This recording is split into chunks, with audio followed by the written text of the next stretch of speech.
today I'd like to discuss a topic that came to mind recently. We often hear people say, live in the present, live for the moment, live here and now. And I'm hoping we can discuss it and learn from each other.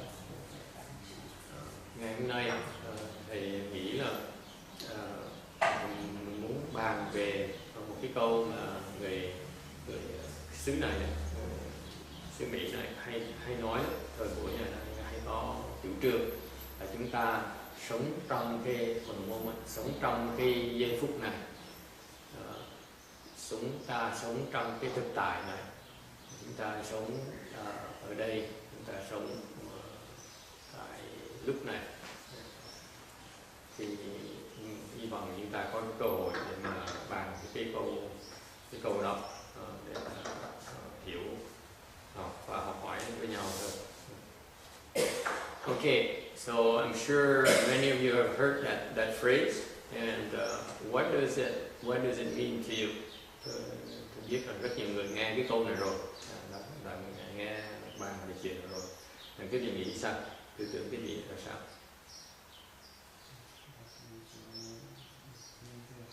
Yes, Roberta, what does it mean to live in the present, live in the moment?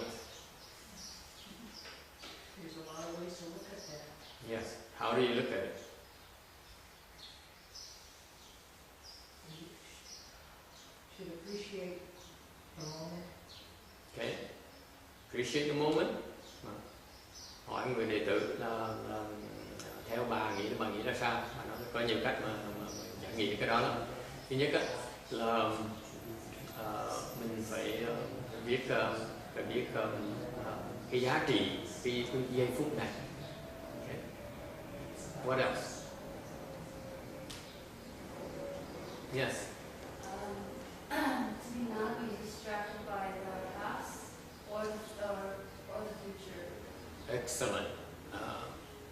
That's usually what that phrase is used to address that very problem, to make the very point. Có người giơ tay nói là mình không nên bị chi phối bởi cái quá khứ, mà cũng không nên bị chi phối với cái tương lai. Thì nói cái đó rất là đúng. Thường khi người ta nói cái câu này, cái câu sống trong thực tại, sống trong hiện tại, thì cái ý của cái câu đó có nghĩa là chúng ta không nên để cái tâm bị tán loạn. The main reason for that phrase is from the Chan teachers.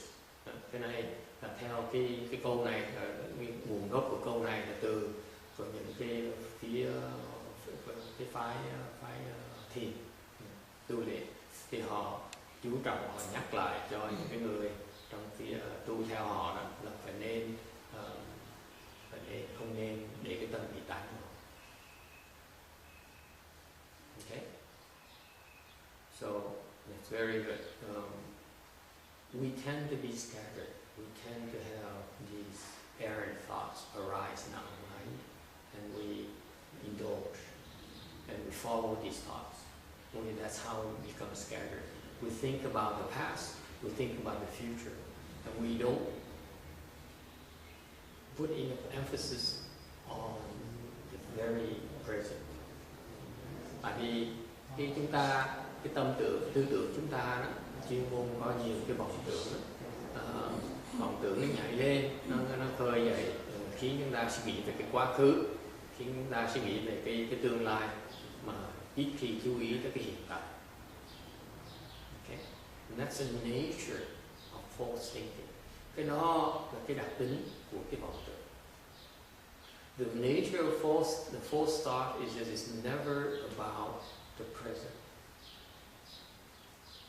Rarely does it address the present. Tại vì quý vị để ý lại cho coi, quý vị nhìn lại cuộc đời quý vị cho coi, tự quan sát lại cho coi, những cái vọng tưởng quý vị những cái tư tưởng nó khởi lên nó đều là phần đa số của nó đều về tương lai hoặc đều về quá khứ, rất ít nó về cái hiện tại bây giờ. Đúng không? Is that right? Is that your experience too? it takes the meditation people to point out to us that exactly the nature of that's how our mind functions. Bởi vì cái thiền tông hay đó là họ nêu ra, cân nhắc rất rõ ràng. The meditation people, they're very precise. Okay, they tell us the nature of the way that our mind functions. Okay, is that it likes to think of the past or the future.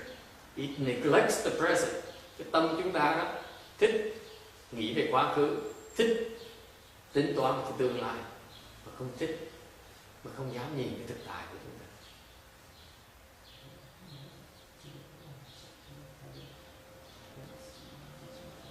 Okay. Any other questions or comments? Ai có ý kiến thắc mắc gì khác không?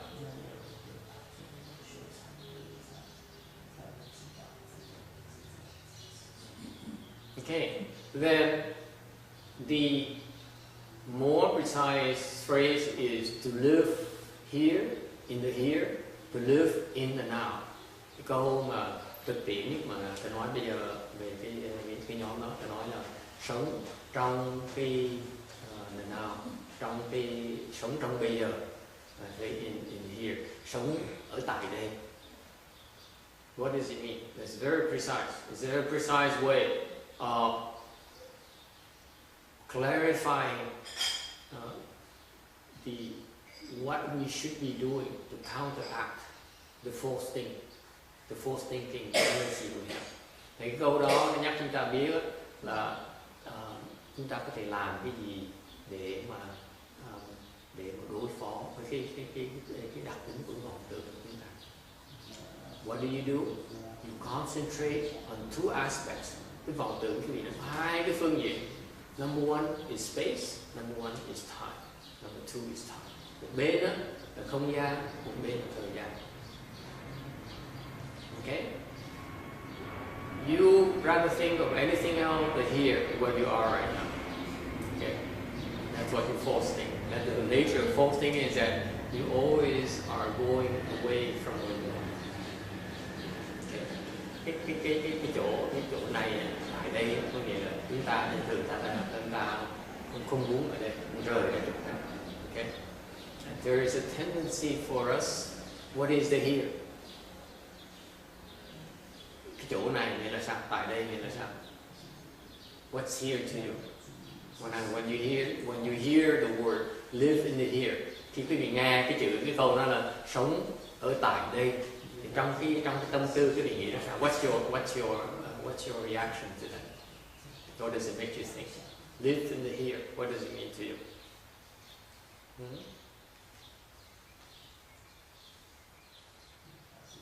What is here?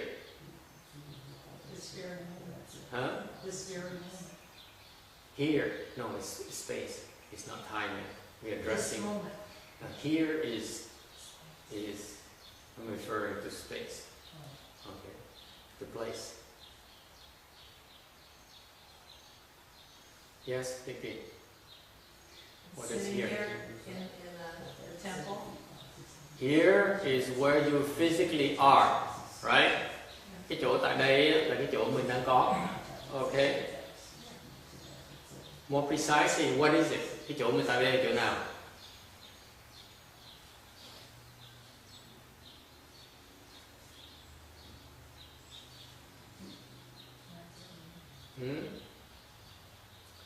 It depends on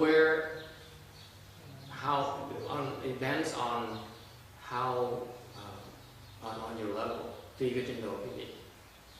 The here means that the physical location. Thứ nhất cái tại đây có nghĩa là mình một cái nơi chốn. Yeah?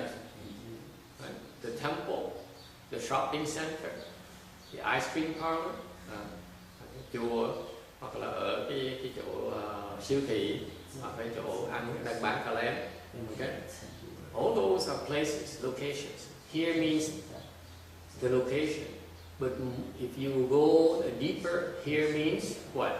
Nếu đi nhìn sâu hơn, nếu nhìn cái chỗ tại đây là chỗ nào? Yourself. That's the here. Okay? The deeper level, the here is yourself, your body, your mind, your being, your well-being. Cái tại đây cái nhìn sâu hơn là cái thân thể chúng ta. Okay.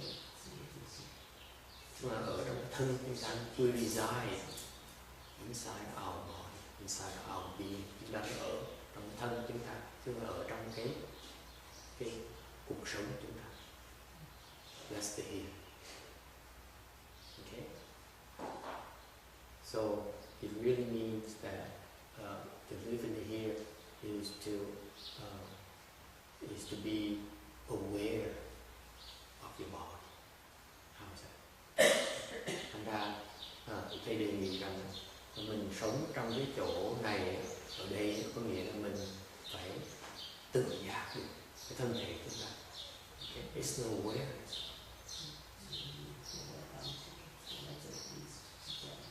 How is that? Okay. Are you aware what's happening to you? Quý vị có biết những gì đang xảy ra?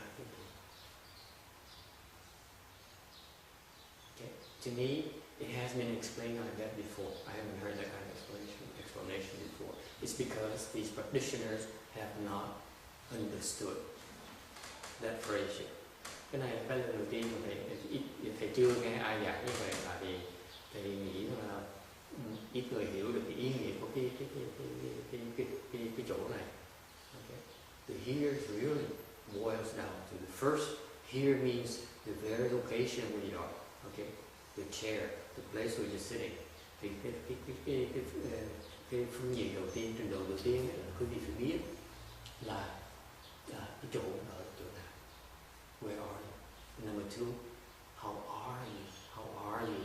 Okay. Cái gì là quý vị đang có cái cảm tưởng gì, đang có cái tự giác gì trong cái thân quý vị đang ở chỗ đó. That's what the here really means. Okay? So far so good? Okay. What about the now? Còn cái phần cái gì sống trong ở chỗ này, sống bây giờ. The now means what?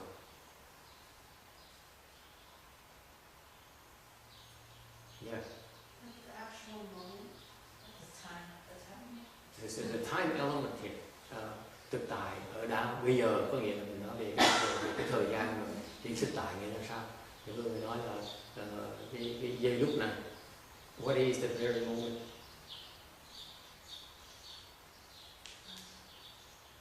Can you define it for me?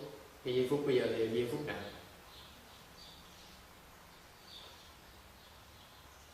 Yes.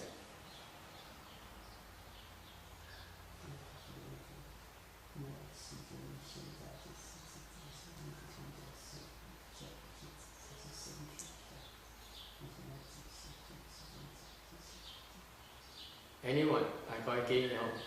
Anh Tràng có ý kiến bây giờ, giây phút bây giờ là sao? Nghĩa là sao? What is it? Thì giây phút bây giờ là cái giây phút mà ngay cái sát na hiện tại của mình bây giờ mình học quá một tí nữa. Ông già được. He says it's very kasana. That right there, that very kasana is a new cheating. You don't even know what a kasana is yet, so I don't buy that. It's too theoretical. Cái đó là quá lý thuyết.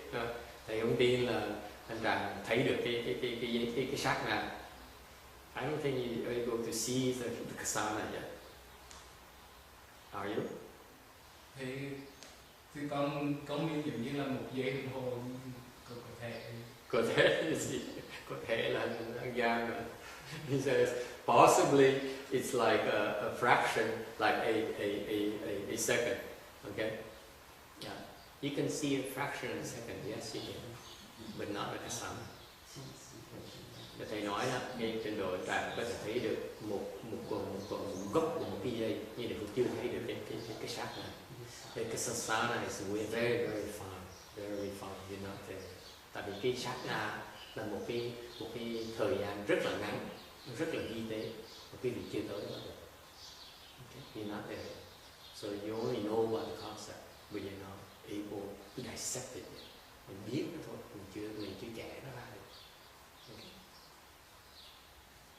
So what is the now? Thành ra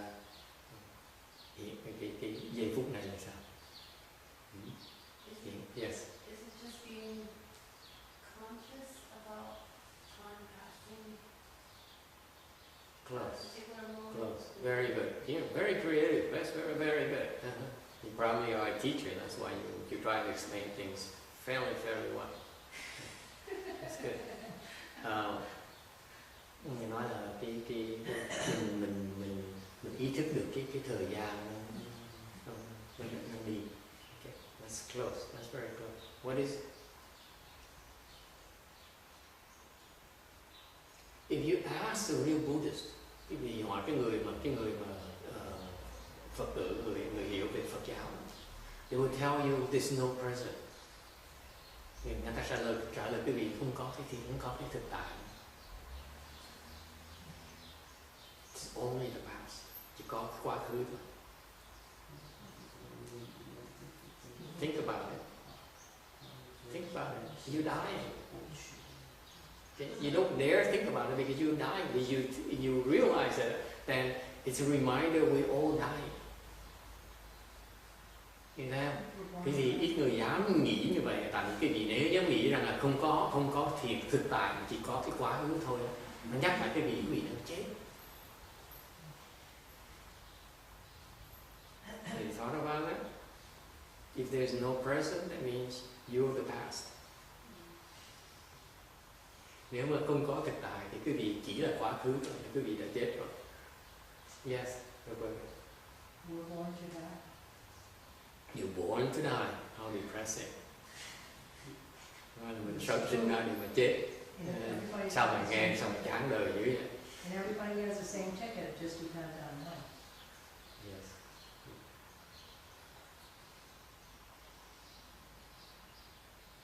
The now is only the full stop. Cái hiện tại chỉ là một cái vọng tưởng. Have you thought about that? The now is only a full stop. Only a thought.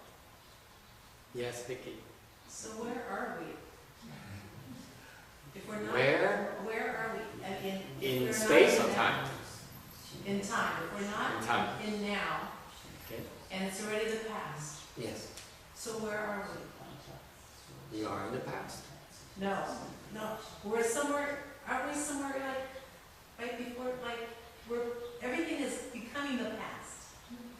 Why do I say we are in the past? Tại sao thầy nói là mình trong quá khứ? Why is it? Because you're asking another question. You said something before. Because the very moment you talk about it is past already. It's Have you thought about it? When you talk about it, it's gone already. It belongs to the past.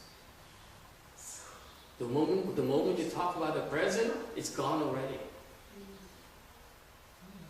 So You only attach to what you think was the moment. But it's gone already. now it's something else. You're a different person. You're older. By the second.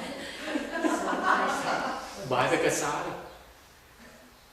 Tại vì khi cái vị nói á, thì cái hiện tại là cái vị đang ở trong quá khứ rồi. Đứng bàn về cái hiện tại mới nói á, thành ra là đã xong rồi, nó đã đi rồi, đúng không? Nó biến mất rồi. Mình đang nói về cái quá khứ. Ok. Nói cách khác, cái vị già hơn rồi đi. The whole thing's depressing. it's depressing. The whole thing has to change it. Okay, change the subject. Okay, that's enough. Yeah. I don't want to make you more depressed. Không cần phải làm cái gì chán đời đâu. Okay. The nature of time is very fleeting. Cái thời gian nó đi qua rất là nhanh. Okay. So what do we do about it? Làm gì bây giờ? Make the most of what you have in the moment.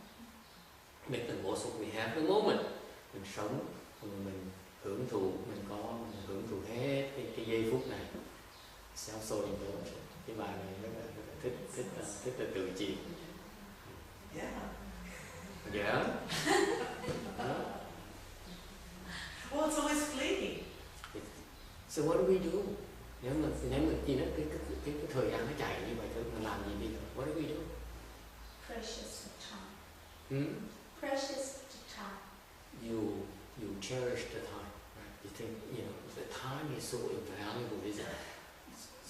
That's very right. Vì thấy cái thời gian nó quý báu như vậy.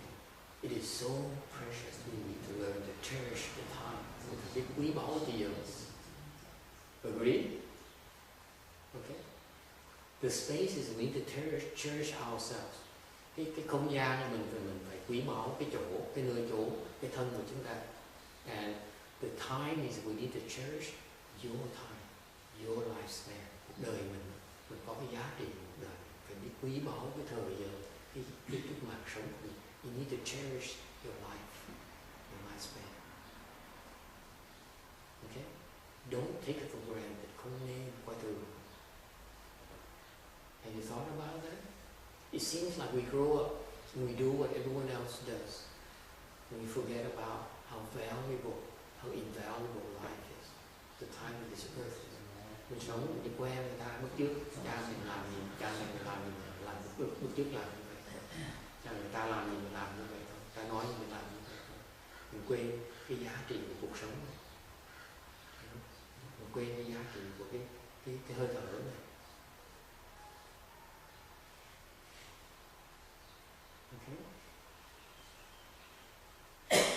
So, to live for the here and now, ta nên sống trong cái chỗ này, ở chỗ này, trong lúc này. Có nghĩa là what does it mean? Nghĩa là sao? Yes. Don't waste any of it.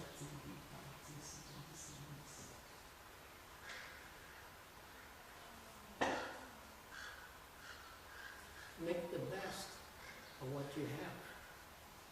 Right there. Okay. Nghĩa là mình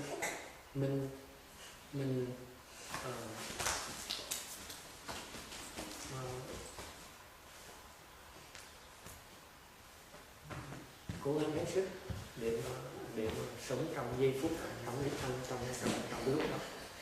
Okay. All right. So far, so good. It takes a meditation person to dissect a simple question like that into the finer details. Thì bên thiền tông á, người ta mới có được cái tư tưởng để có thể chặt nó ra từng một cách tới cái trình độ chi tiết như vậy thôi. But let me ask you this, thầy xin hỏi cái gì? If people tell you learn to live in the here and now, thì xin hỏi quý vị, nếu người ta hỏi, ta đề nghị quý vị, khuyên quý vị là nên sống ở lúc này, ở giây phút này, then I would retort, thầy xin trả lời lại. What's the obvious question? Thành mình phản ứng tự nhiên là cái gì? Why? Tại sao như vậy? Why? Right? Tại sao? Làm cái gì? What for? What for? I ask you.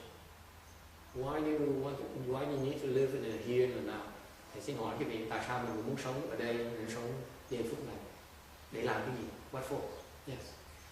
I think living in the past can be damaging in the sense you take for granted the present moment, and you're living so far in the past that you let things slip away so easily. I think in the Middle East, they still live in the past because a lot of the war and the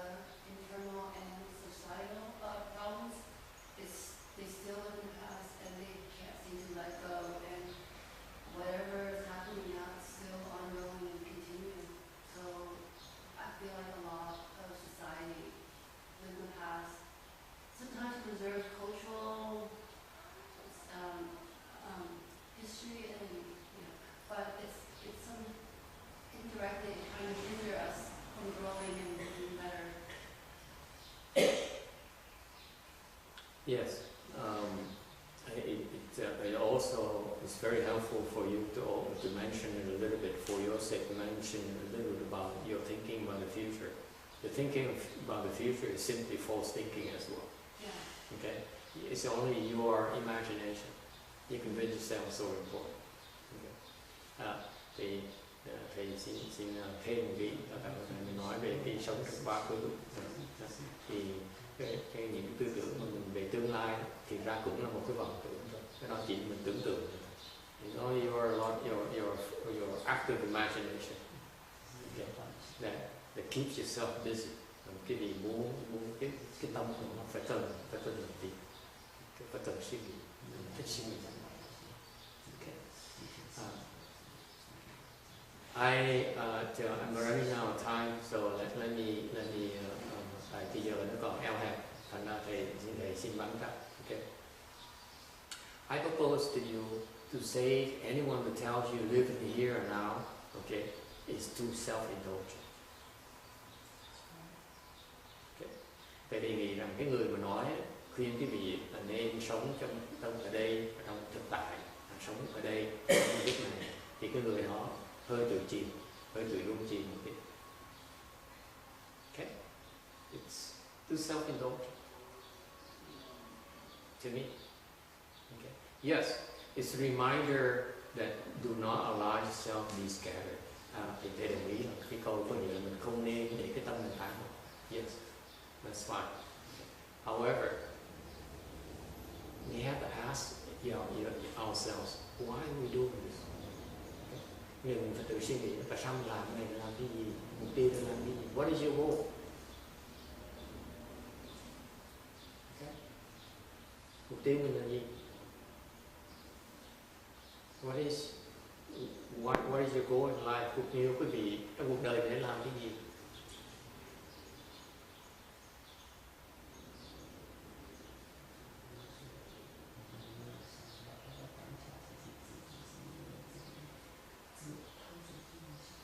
To me, it's like concentrating on the here and now, forgetting where you're going. The bigger question is where are you going? It's not where you're here and now.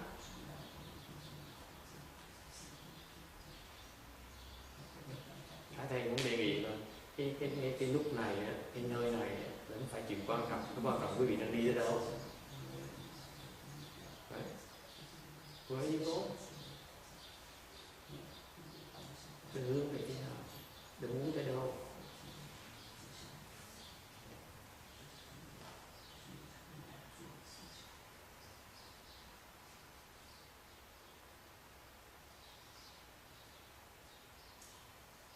Is it like you concentrate so much on the present that you forget about what you're supposed to be doing? Okay? Cái gì như khi mình sống mình chú tâm vào cái thực tại quá, mình quên cái mục tiêu mình cần đi.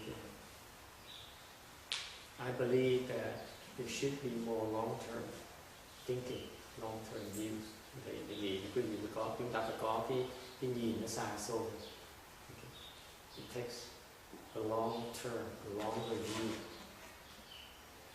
Chúng ta phải cần đầu tư vào, nhìn vào cái tương lai, phải nhìn vào cái mục tiêu chúng ta đi.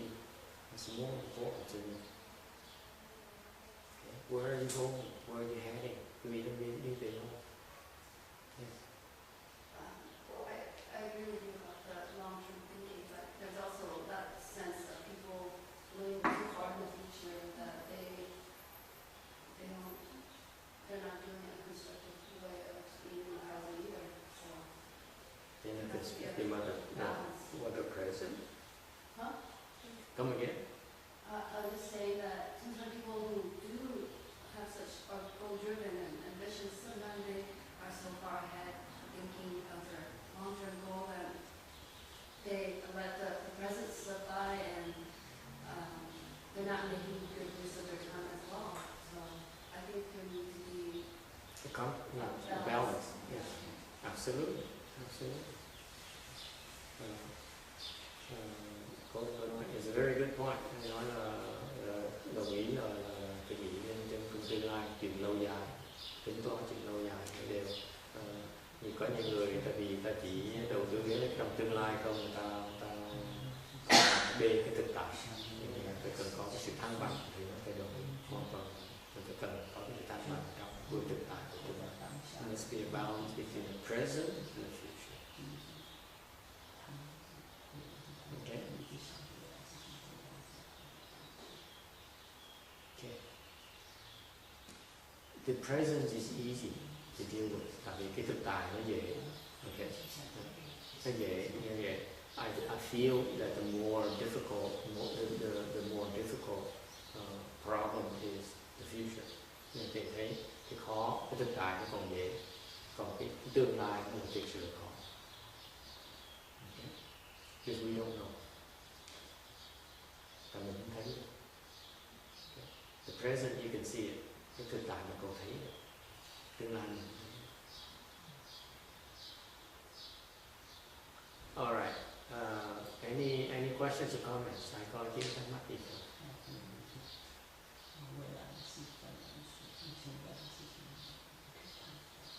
Everyone's so confused. You don't even want to ask about the future. I cũng mơ hồ đã ngắm ngoài về cái tương lai gì hết. I left so many vague and unclear things about the future. No one dares ask. Thì muốn bàn gì về cái tương lai thì nói một cách mơ hồ, không ai dám hỏi nhé. Yes. Vậy thưa thầy, cuộc đời là khổ tương lai, đừng hiểu cái tương lai như vậy. Vậy thưa Yeah, exactly. You think much about the future and you get disappointed. Not really. Not really. You need people who have. People need to have a sense of have a long range planning. They don't have enough long range planning. Thầy nghĩ là ít người mà chúng ta lo về cái tương lai. Okay. For example, I know many of you plan for retirement because that's a hot topic nowadays. Okay. Dạ, như thầy biết cái vị đang lo về cái về hưu. Tại vì ai cũng đang tính chuyện về hưu, đúng không? Right? Well, I'm done says I'm all set. I'm not worried about retirement anymore. That's true. I have a husband who works, so he's gonna keep on bringing the dough home for the next 25 years. I'm set. All I have to do is mình cái tương lai là cái gì ai cũng lo về chuyện về hưu. Okay. That's still very short term. When you ask me, nói chuyện về hưu không vẫn còn ngắn hạn. In Buddhism, there's a concept of evolving the wheel. Trong Phật giáo có cái quan điểm tên là luân hồi. Cái gì nghĩ một cuộc đời không là quá ngắn ngủi. You only think of one lifetime. You're way too short-sighted. Cái gì biết Phật giáo rồi, biết cái Phật pháp rồi, còn chỉ lo cho một cuộc đời này thôi đó. Cái gì vẫn còn nhìn cái nhìn quá ngắn. Okay, you have to plan for much longer. Cái nhìn xa hơn. Okay.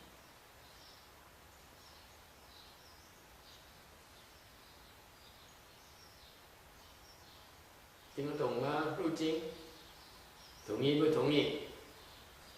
You cannot plan for this lifetime alone. That's not enough. 如果还俗还是很多放下。 That's my problem. You think you have balance, but you're not. You're out of balance. See, your planning horizon is way too short. Là người phàm phu đó. Họ nghĩ là họ có thông minh, họ có hiểu biết, họ lo về hưu, lo về thầy nhắc lại cho cái gì biết. Lo như vậy vẫn còn quá ngắn hạn, còn quá ngắn hạn. I know life can be overwhelming sometimes. Thầy biết rằng cuộc sống như khi nó quá khó khăn, mình hết sức. So it's so overwhelming sometimes. How can you even plan longer than one lifespan? It's a rather difficult concept. But just because it's difficult doesn't mean you can let go. Mặc dù là nó khó khăn nhưng cuộc đời mình nó khó khăn quá.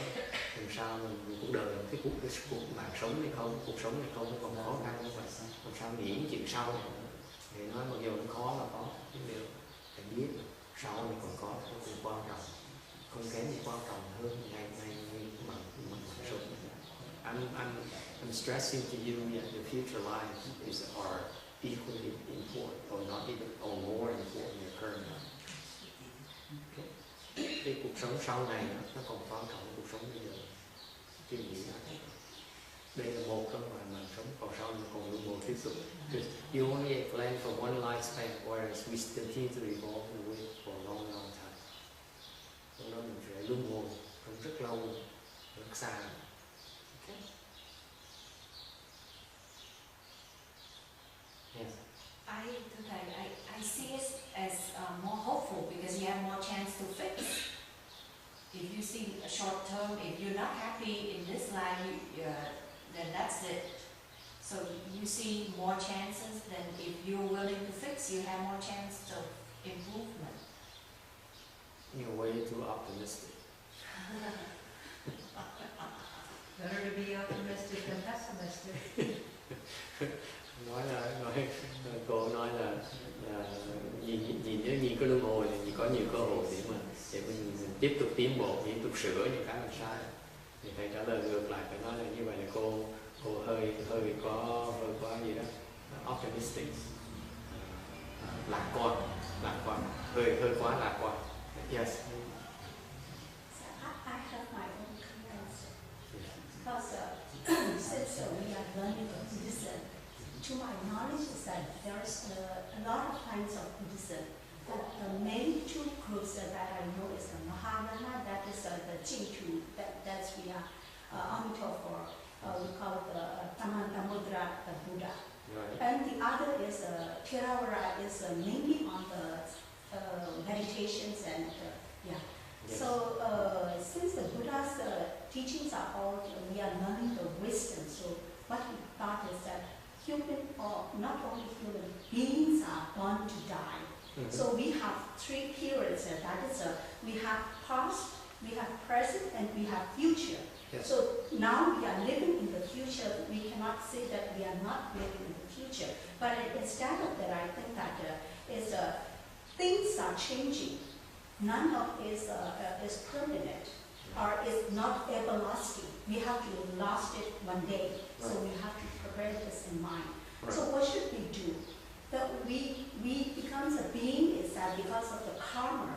The process of karma is that what we did in the past, the good things that you are offering this life is the good things. So we did bad and we have the bad things. But we cannot choose this present.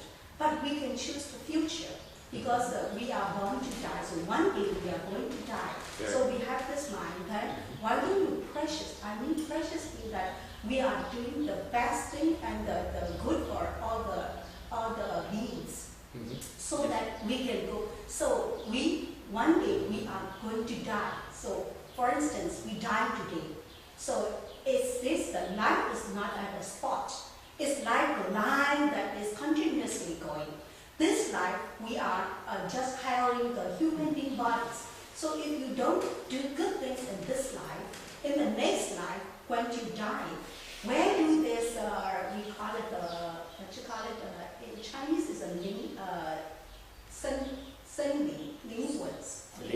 Yeah. So where is it going to be? So where is my gonna concern land? is that I will make more conscious on what will I be in the future, what will I want to do it. So it's human being is just since you are born you have to die. So it means that the life is recycling.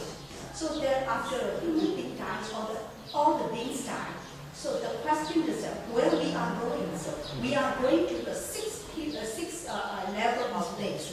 So the best thing is the tree at the above, and the other is the tree and the below. So the worst is we are going to be the animal. The health. Animal life. No, health is the worst. Oh, okay. Yeah. Trust me. The health. Trust me. Yeah, the Health health is much and worse. the other is the Hungry what you ghost. call it, 饿鬼道. Yeah. It means that there is Hungry ghost. yes, and hungry ghost. Mm-hmm. And then the other is the animal. Right. And then the good thing is the human beings and the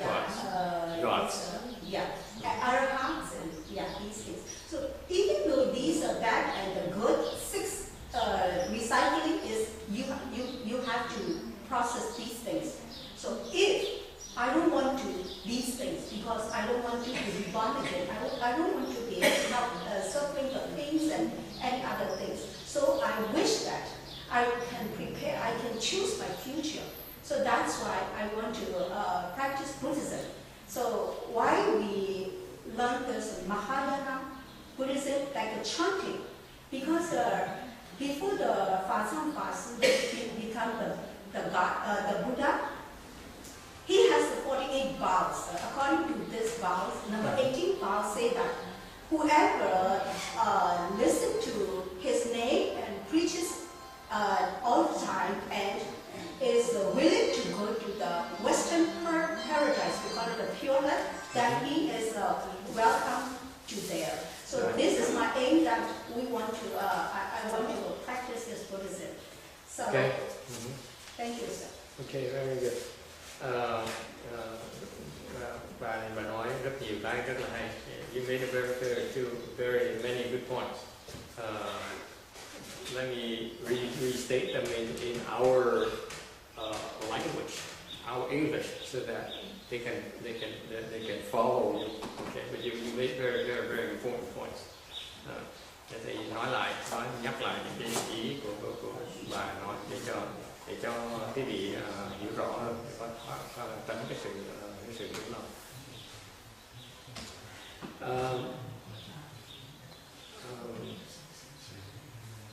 I will paraphrase you because you made very good points, and then they xin nói tóm tắt thôi. Okay. What she said is that we recycle, we go through the wheel because of our karma. That's very first point. Cái ý mà cái bác nói rất quan trọng đầu tiên là chúng ta luôn ngồi tại cái nghiệp. Agree? It's fundamental. We go in the wheel because our karmic retribution. Chúng ta đi trong cái luân hồi này, kẹt trong luân hồi này tại vì cái nghiệp chúng ta đã tạo trong quá khứ. Right? You can deny all you want, but that's the way it is. Quý vị không đồng ý không quan trọng. Because the karmic forces pull us through this reincarnation wheel. Tại vì cái lực đó, cái bánh xe đó, nó cần có cái lực nó mới quay được. Bánh xe nó quay tại cái nghiệp lực của chúng ta. Okay. We are constantly creating karmas. Chúng ta đang tạo nghiệp. Right now, we created karmas. We are continuing to create karmas, and we will continue to create karmas. Chúng ta đã từng tạo nghiệp rồi. Chúng ta đang tạo nghiệp và chúng ta sẽ tiếp tục tạo nghiệp. Okay? So all these karmic things are pulling us into the wheel. Tất cả những cái nghiệp lực này nó kéo chúng ta vào cái vòng luân hồi. Okay? That's a fact of life. Đó là thực tế của cuộc sống này. I know you worry about your job and your money and everything. Those are pretty important right now. Tại thầy biết quý vị đang lo chuyện tiền bạc, lo nghề nghiệp, lo cái tương lai. You know the fundamental thing is that you don't realize that everything you do right now is creating karma. Quý vị không biết là cái tất cả chúng ta đang làm bây giờ nó đang tạo nghiệp. That will propel us into the reincarnation wheel. Cái nghiệp của chúng ta đang tạo bây giờ nó đang xô đẩy chúng ta về trong vòng luân hồi. Yes. That's the sad fact. This is what's happening to us. Was it the enlightenment of the Buddha? Not, what do you mean the enlightenment of the Buddha? You talk about the karmic forces that pulling around the making us just like reborn. Was it the part of the enlightenment by Buddha? No. It's about you doing it. You have to turn the wheel yourself. You are turning the wheel yourself right now. Was it the facts that the Buddha saying? No, he only describes it to us. He has nothing to do with it. The Buddha says, this is happening to you. Just like I'm doing, like, sir, you are creating karmas right now, and you're going to go into the wheel. That's what I'm telling you. I'm saying to you. That's what he said. I have nothing to do with it. Trust me. I'm innocent. You see what I mean? All I'm doing, I'm describing the process to you. I'm telling you where you are right now. But I have nothing to do with it. Is that what he said? Yes, that's what he says. He says, we are creating karma, therefore we're going to go into the reincarnation way. Because he sees it, he has a vision. He has a wisdom. He has a long-term vision. He says, I saw the past, I'm seeing the present, I see the future. Unlike us, quý vị đừng quên, chúng ta là phàm phu. Ok? Đức Phật là khác. Đức Phật là thấy được quá khứ, thấy được hiện tại, thấy được tương lai rất là rõ ràng. The Buddha can see the future. We can't, but he can see the future. Okay? And therefore, from based on his vision, he says, it's happening because of the karma you create. Thì Đức Phật mới thấy quá khứ, hiện tại với tương lai, mới nói là cái chuyện nó xảy ra như vậy tại vì quý vị đang tạo cái nghiệp. That's all he's saying. Okay? I can't see it myself, I'm only repeating his words. But Okay? I'm innocent as well. But that thought already existed in their religion, you know, before Buddha got Yes, it. absolutely. So he just Absolutely. took it over from the Veda religion, right? No, That's not he right. clarified it. The karma was taught by the Hindus before. Okay? They said there's something called karma because they can see part of the future.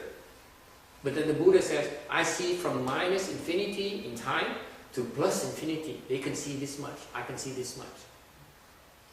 So his description is a lot more accurate about karma, is a lot more accurate than the prior teaching about the karma. Is it clear? So he extended the Yes, he's thought, extended. thought. Yeah, the full picture.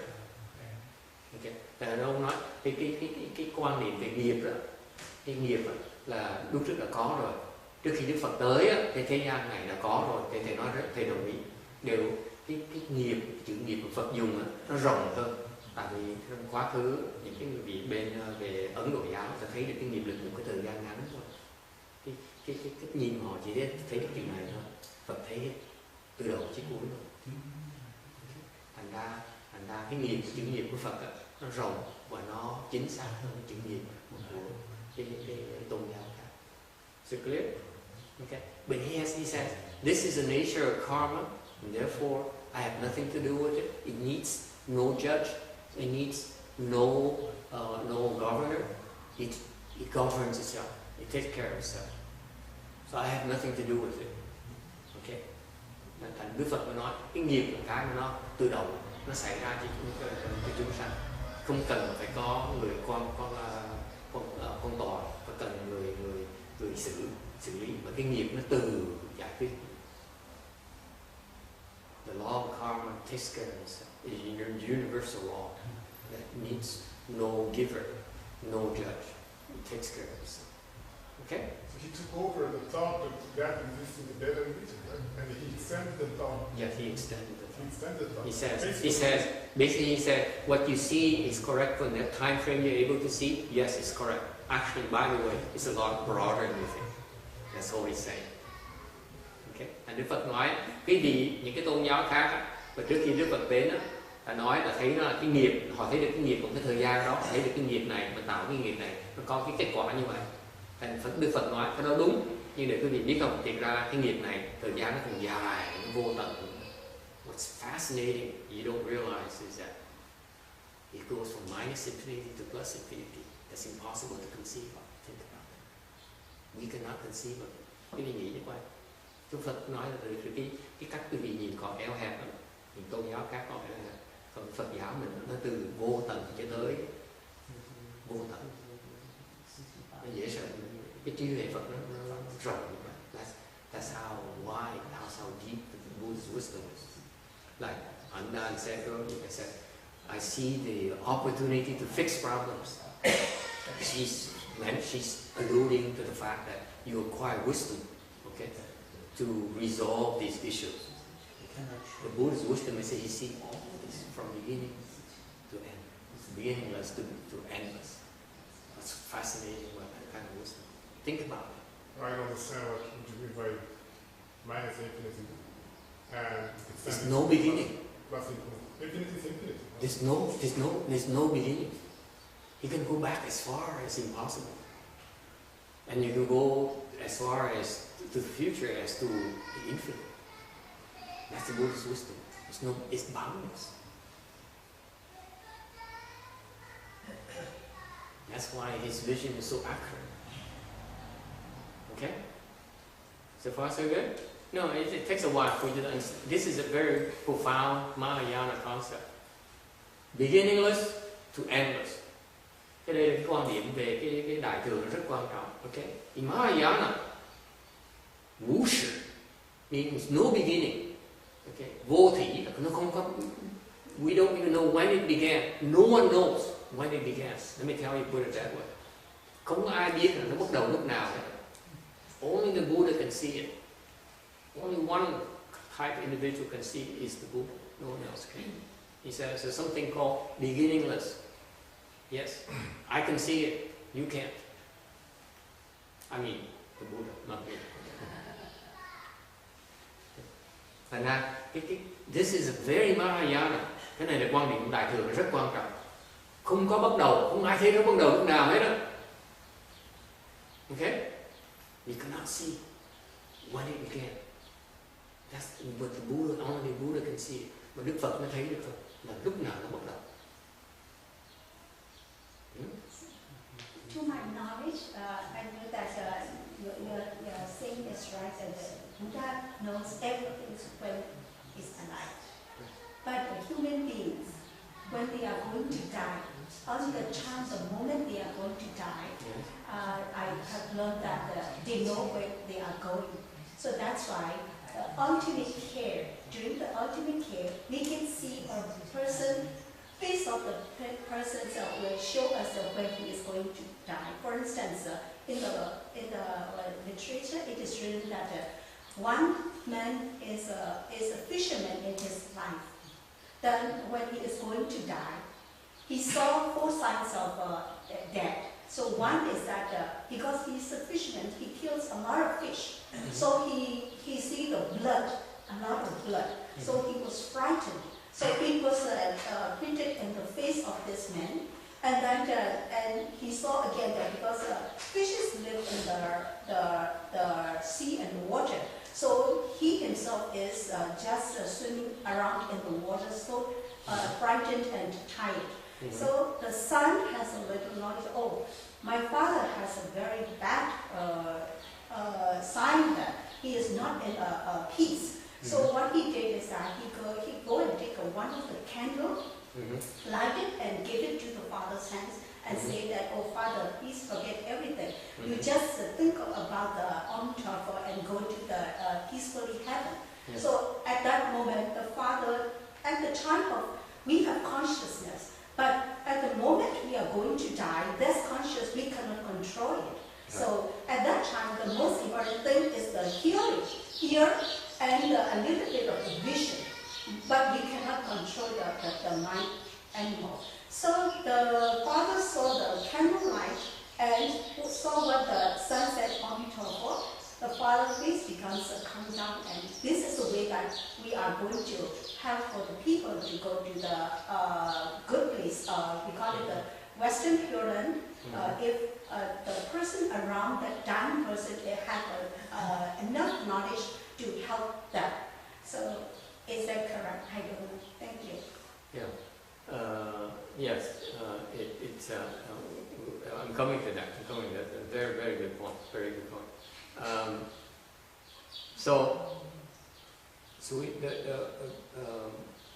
The karma được quý vị pull us to the next life. Cái nghiệp á, chúng ta nó kéo chúng ta lấy cái thân cuộc đời sau. That's the point we get into. Okay. Okay. The karma you create right now, this lifetime, a very big factors in determining where you're going to go next. Okay, we all know that. Ai cũng biết như vậy hết. Cái nghiệp lực chúng ta đã tạo bây giờ cái cuộc sống này, nó kéo cho nó đi cuộc sống sau. Okay, so we talked about that if you do a lot of bad deeds, then you fall to the 3 lower realms. Nên bạn mà nói hồi nãy nói là nếu như tạo nghiệp ác, nhiều nghiệp ác quá thì kiếp sau nó sẽ kéo chúng ta đọa. Okay, whereas you do good deeds, create good karma, it pulls you to better realm. ngược lại cái vị tạo cái nghiệp tốt á, thì chúng ta được cái cuộc mà sống sau nó tốt hơn. Right? So far so good. It's the same as Veda. There's nothing extension that makes Buddha's teaching very extra from the Vedic viewpoint. I'm sorry, come again. I said you said that the Buddha's extension teaching regarding the karmic forces and it's basically based in Veda, right? So he wrote it well. But what extension is saying about to make distinction between the Vedic and the Buddha's teaching?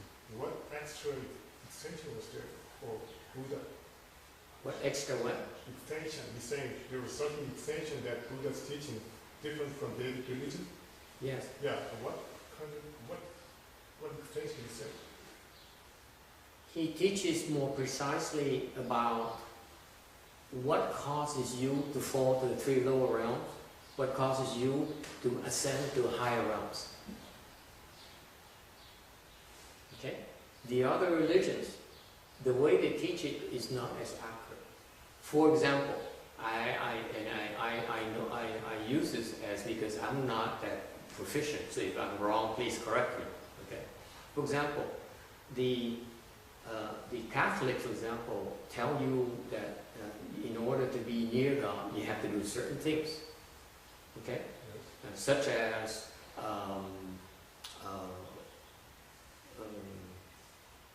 charity work, keeping the commandments, and so on and so on. Okay? So they give you a bunch of these recipes of what you need to do. Okay? And if you don't, you fall to purgatory and you fall to the hells. And you meet with Satan and all those things. Okay? All those teachings are part of their teachings. Now, it turns out from a Buddhist perspective, okay, we can also explain to you why you can be near God if you follow the teachings. Because we say part of the teaching that works to bring you to the heavens is because according to the Buddhas, you practice the 10 good deeds. Okay? So the Buddhist teaching is more precise, more because the Buddha has a clear picture of the causal relationships from minus infinity to plus infinity. That's why he says, this is why. Whereas the other people, they only see part of it only. They don't see the whole picture. So their teaching is not as precise as our teaching. Okay? If you do all the things the Buddha teaches you in order to get to the heavens, you have more chances to go to the heavens. That's all. He says it's difference in accuracy. It's between an engineer who engineers something and a non-engineer who designs a bridge. Okay? The civil engineer designing the bridge has a better chance of doing a better bridge than I do. And that's the only difference. Does it help? Okay?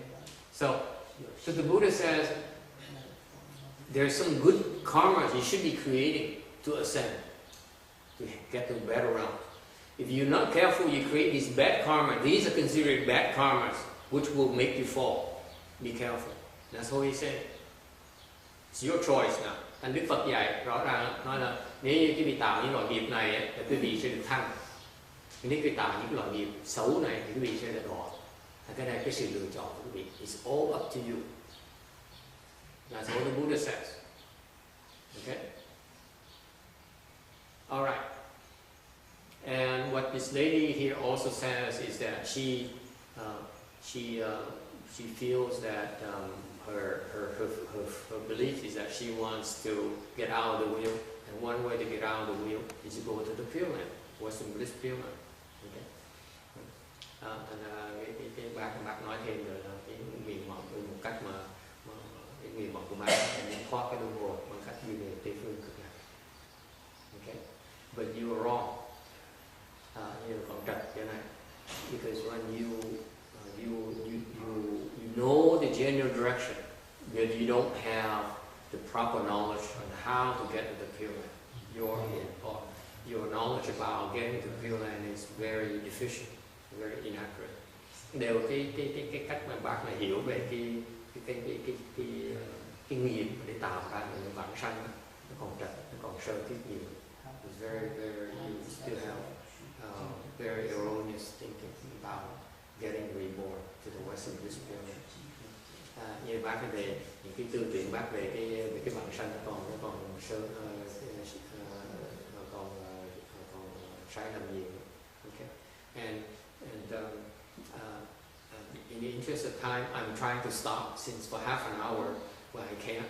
Thầy cũng cố gắng ngừng lại nửa tiếng hồ mà nói chưa xong này, because to give you a flavor of why you're wrong. Okay, because when I say something, I need to give you some facts. It's not simply false claim. Okay, for example, the fact that when you die, it is not true that you know where you're going. Most people don't. Okay. Như bác nói là khi mình chết, phần lớn ta biết mình sắp đi tới đâu. Okay. It is you go through a 49-day period where during the 49-day period things happen that will determine where you go. The 49-day period is critical in determining which body you take on next. Whether you go to the Pure Land or you go somewhere else. It's critical. Chẳng như bác nói là khi mình chết mình biết mình đi sẽ lấy cái thân nào, thân đi về đâu. Cái đó là hoàn toàn chưa đúng. Tại thiệt ra sau khi mình chết 49 ngày sau khi mình chết mới thực sự rất là cực kỳ quan trọng. Nó ảnh hưởng rất lớn lao về cái thân chúng ta sẽ có sau này. It's critical, the 49 day, not the moment you die, by the way. It's not that important. Okay? Thành ra lúc mình mới chết không phải lúc quan trọng, lúc quan trọng lúc 49 ngày còn sau khi chết, đó là cực kỳ quan trọng. It's critical. The 49 day period is critical. Okay? The book that I learned is that usually normally it takes a chi is 49 days. Yeah. But the best and the worst immediately just relieve to either go to the health or go to the. That's true. Yeah. That's correct. Thank you. Yes. That's correct. That is, you're right. That is, the 49 days is what the overwhelming majority of the people go through. However, the most evil people, like Devadatta, he went to the hells right away. Yeah. Okay, that's one example. See, I'm speaking fractionally. Whereas the people who are very good, okay, they're like sages. Okay, they go to the Pure Land right away. Okay, they go anywhere they want right away. Okay, còn ngược lại những cái người mà cực thiện, người ta cũng có đi ngay tức trong giờ qua 49. Okay. But you know, we will explain to you more about the Pure Land when we have more chances. All right, từ từ sẽ giảm cái gì thêm về cái trình độ này. Just a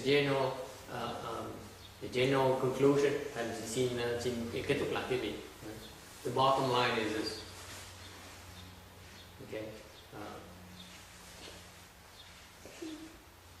What we do right now, the karma we create right now, we dictate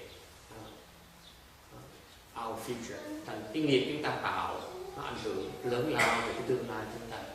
I'm reminding you that those of you who understand, những cái người mà hiểu đó, okay, then you want to create a karma that will liberate you from your own sufferings right now.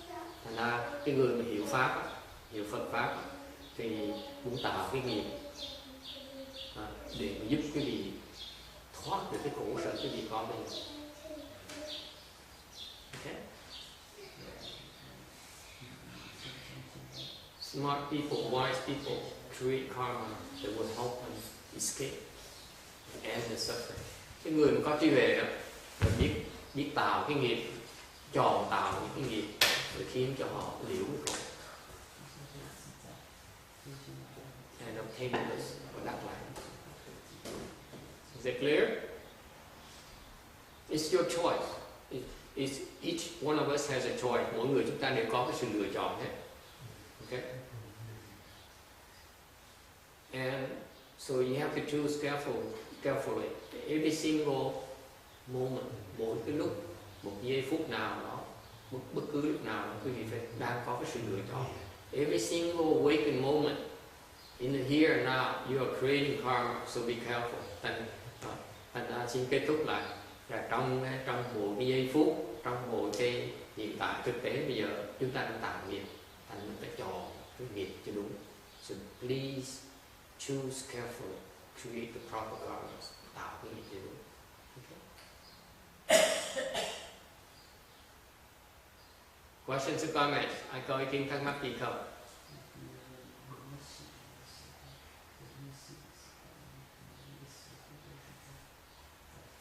Okay.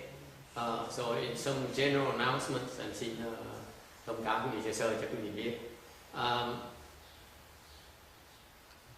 The past 5 months, I've been letting things slide. 5-6 tháng rồi, thầy cố ý, mà không phải thì cố ý, mà thực ra thầy để cái chuyện nó tụt, mọi công việc nó tụt rồi. So I'm decided that enough is enough.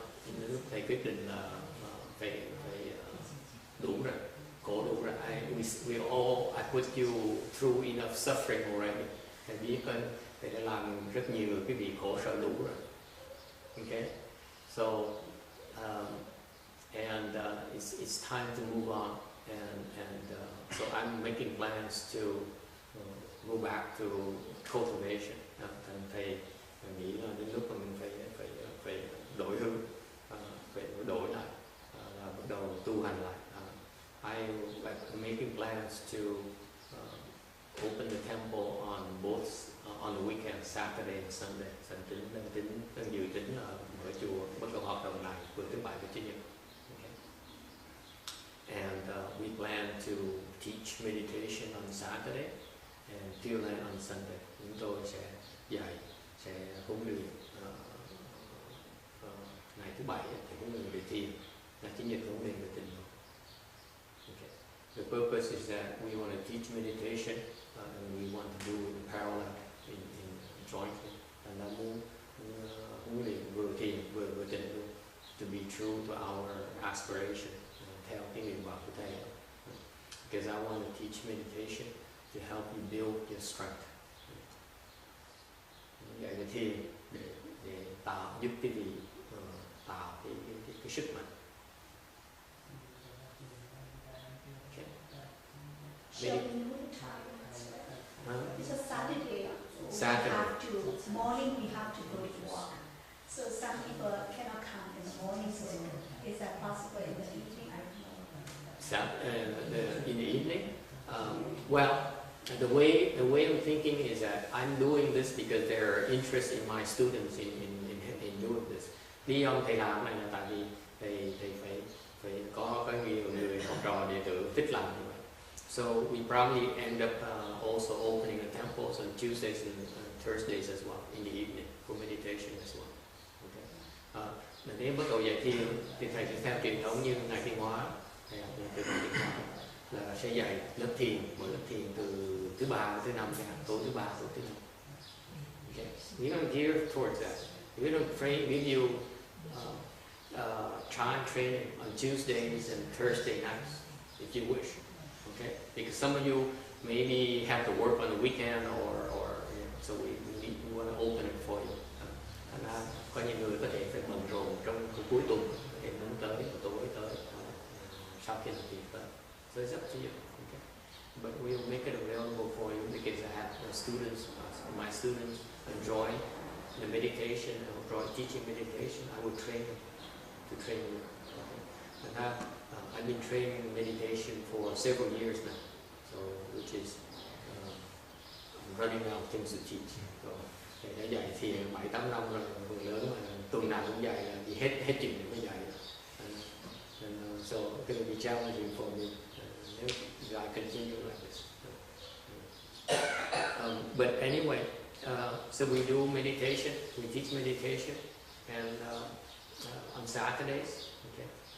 And then we do Pure Land on Sunday. Rồi xong rồi sẽ dạy về thiền trong thứ bảy và dạy tịnh độ trong thứ nhật. Okay? And we go back to organizing cultivation events or longer term cultivation events as well. Rồi từ từ sẽ bắt đầu hoạt động lại là có những cái khóa thiền thất này, Phật tất này. Okay?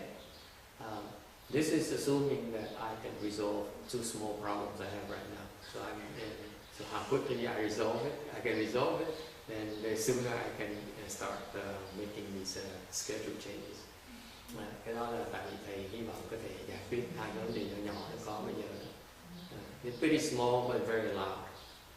2 vấn đề mặc dù nó nhỏ nhưng nó hơi ồn ào. You ask me, it's pretty small in my eyes, but they're just very noisy right now. Thế nếu thầy hỏi cái gì hỏi thầy, thì thầy nhìn đó là vấn đề nhỏ nhỏ thôi, vấn đề hơi ồn ào. So it's loud to you, pretty small to me. Đối với thầy nó nhỏ, nhưng đối với cái vị ồn ào. Anyway, why Pure Land tịnh độ để làm cái gì? The objective of Sunday's cultivation, Chủ nhật, is to help you build faith. Cái mục tiêu của ngày Chủ nhật và tịnh độ Chủ nhật là giúp quý vị phát triển lòng tin. Saturday or meditation to help you build your strength and your health. Thiền để giúp quý vị phát triển cái sức khỏe với cái sức mạnh. Okay. And that's meditation. And Pure Land is to help you strengthen your faith. Còn cái tịnh độ để giúp quý vị phát triển cái lòng tin. Because let me tell you, the only way that you can succeed in Pure Land is through faith.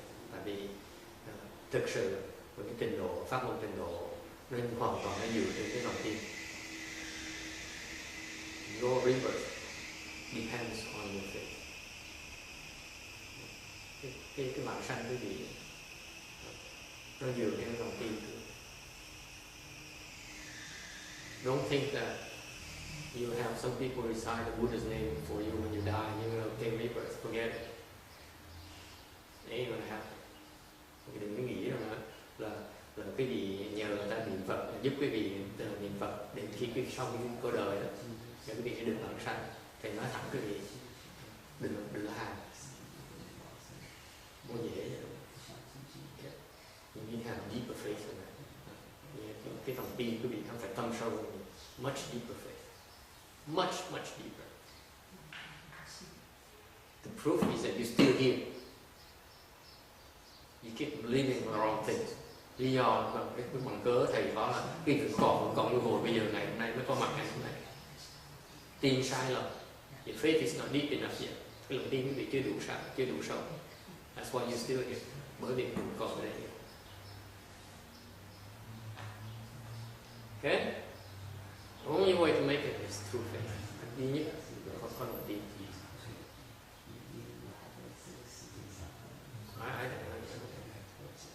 Có ngân đồng ý không? It's very simple. Buddhism is very simple. Cái Phật giáo nó rất rõ ràng giản dị. Thiền là sức mạnh. Meditation is strength. Okay? That's it. You want strength. You want to build strength. That's meditation. Quý vị muốn sức mạnh, muốn khỏe, phải dùng thiền. And you want to escape suffering and go to the Pure Land, you have to use faith. And quý vị muốn thoát cái khổ, muốn về Tây phương cực lạc là phải nhờ cái lòng tin. Okay. So on the way. All right. So we stop here today. Thank you all for coming. Cảm ơn quý vị đến.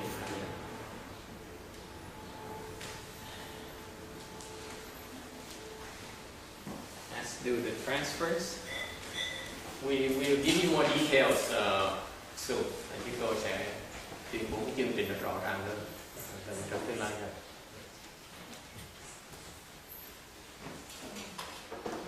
Let's do the transference of merit and virtue on page 51. give it away to everyone else. The goodness we created today. Ngày hôm nay chúng ta tạo những cái phước báo thành hồi hướng cho tất cả chúng sanh. Page 51, please.请 find out 五十亿页。